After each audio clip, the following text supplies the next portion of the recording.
Brand అంటే బట్టల్లో కాదు షికావత్తు, బ్రాండ్ అంటే బతకడంలో ఉంటది అనే పుష్ప డైలాగు గుర్తుకొచ్చేటట్టు చేసింది ఈ బుడ్డోడు.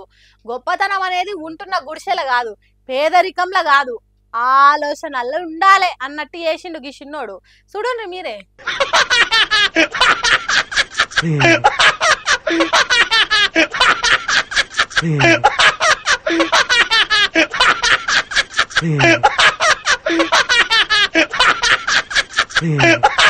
సుషిన్ రాయ్ ఎట్లుందో బుడ్డోని తెలివి. కవర్ నిండా నీళ్లు నింపి మీద ఓ కట్టెకి గట్టిండు. ఒంటికి సబ్బు పెట్టుకొని చక్కదనంగా రాసుకొని పక్కకున్న మొక్కి చీపురుతోని కవర్కు కూర్చిండు. ఇంకేమున్నది, కోట్ల రూపాయలు పెట్టి కట్టిన బంగ్లా బాత్రూంలో ఉండే షవర్ కూర్చినట్టు నీళ్ళ దారులు సన్నగా పడుతున్నాయి. దాని కింద ఎగురుకుంటా ఎంజాయ్ చేసుకుంటా స్నానం చేసిండు చిన్నోడు. ఇది కదా క్రియేటివిటీ అంటే, ఇది కదా దుఃఖాన్ని దూరం చేసుకున్నాడు అంటే, ఇది కదా గొప్పగా బతుకుడు అంటే. ఇప్పుడు ఈ వీడియో సోషల్ మీడియాలో సుక్క తిరుగుతున్నది. శబ్బాష్రా బుడ్డోడా, ఇసోంటి ఆలోచనలతో ఉంటే పెద్ద పెరిగినాక నువ్వు గొప్పను అవుతావు, నువ్వు అస్సలే తగ్గొద్దురా అని పొగుడుకుంటా కామెంట్లు పెడుతున్నారు సోషల్ మీడియా పబ్లిక్.